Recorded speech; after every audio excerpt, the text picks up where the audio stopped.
Meaning of foot soldier. Foot soldier. Foot soldier.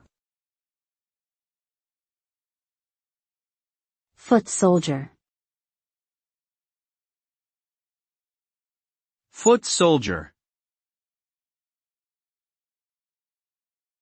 The term foot soldier refers to a low-ranking member of an organization or military force who performs basic tasks on foot, often in combat situations. These individuals are typically responsible for executing orders and carrying out specific objectives assigned to them by their superiors.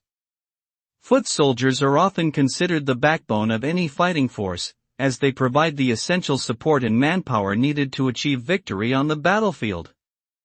Despite their importance, foot soldiers are often underappreciated and overlooked in favor of higher-ranking officers and commanders.